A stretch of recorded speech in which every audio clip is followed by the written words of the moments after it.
یعنی اگر دل میں ارادے یہ پیدا ہو رہے ہیں کہ میں اللہ تعالیٰ کے سامنے جواب دہ ہوں، لہذا مجھے نماز پڑھنی چاہیے، مجھے روزہ رکھنا چاہیے، مجھے اللہ تعالیٰ سے رجوع کرنا چاہیے، مجھے دعائیں کرنی چاہیے، مجھے اللہ کا ذکر کرنا چاہیے، اللہ تعالیٰ کی یاد رکھنی چاہیے، دوسروں کے ساتھ اچھا سلوک کرنا چاہیے، انصاف کرنا چاہیے، ظلم نہیں کرنا چاہیے، دیانت اور امانت اختیار کرنی چاہیے، دھوکہ اختیار نہیں کرنا چاہیے، حلال آمدنی چاہیے، حرام نہیں چاہیے. یہ جذبات اگر پیدا ہو رہا ہے انسان کے دل میں تو اس کا دل ٹھیک ہے، یعنی پھر وہ صحت مند ہے اور وہ تقوی کی صفت سے متصف ہے. لیکن اگر اس کے برعکس دل کے اندر یہ خیال آتا ہی نہیں جب نماز پڑھوں میں، یہ خیال آتا ہی نہیں کہ اللہ تعالیٰ کا حکم کی تعمیل کروں، خیالات یہ آ رہے ہیں کہ جھوٹ بول کر دھوکہ دے کر پیسے کما لوں، خیالات یہ آ رہے ہیں کہ میں دنیا کو زیادہ سے زیادہ حاصل کر لوں اور اس کے لیے جو طریقہ چاہوں اختیار کر لوں، رشوت لے لوں، دھوکہ دے دوں، جھوٹ بول کر کما لوں، دھوکہ دے کر کما لوں، اور اللہ بچائے میں اپنی زندگی میں عیش کروں. اور عیش کرنے کے لیے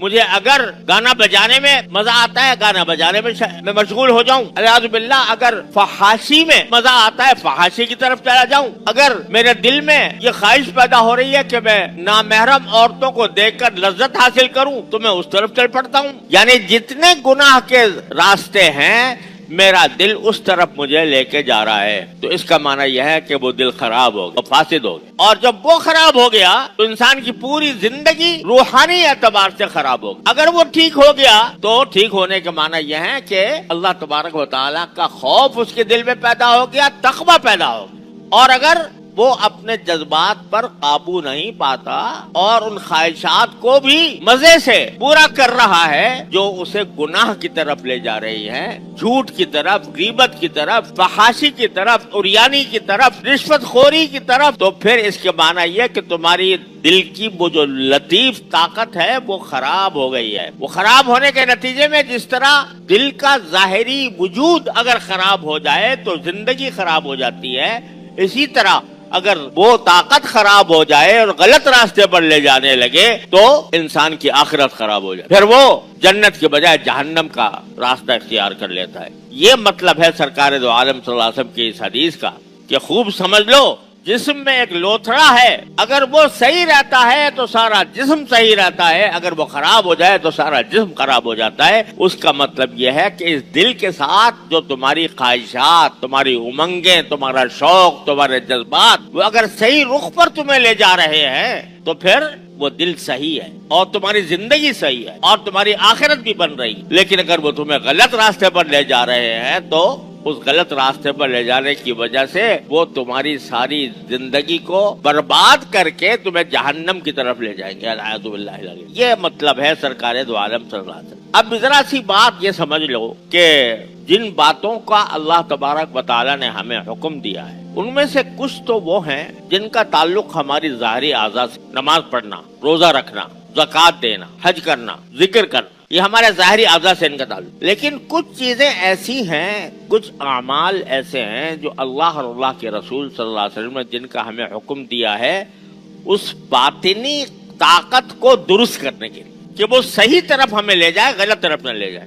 اس کو کہتے ہیں اخلاق. یعنی وہ تعلیمات جو انسان کے جسم میں جو لوتھڑا ہے اس لوتھڑے کے ساتھ جو ایک مخفی طاقت ہے اس طاقت کو درست کرنے کے لیے جو تعلیمات دی گئی ہیں ان کا تعلق ہمارے باطنی اعمال سے ہے. جب تک باطنی اعمال درست ہوں گے تو ہمارے ظاہری اعمال بھی درست ہوں گے، ورنہ وہ بھی خراب ہوں گے. مثال اس کی سمجھیے کہ نماز پڑھنا یہ ہمارے ظاہری اعمال ہے، ہمارے ظاہری اعضاء سے ہوتا ہے. ہم اللہ کے سامنے کھڑے ہوتے ہیں، رکوع کرتے ہیں، سجدہ کرتے ہیں، تلاوت کرتے ہیں، یہ اپنی جگہ فرض ہے.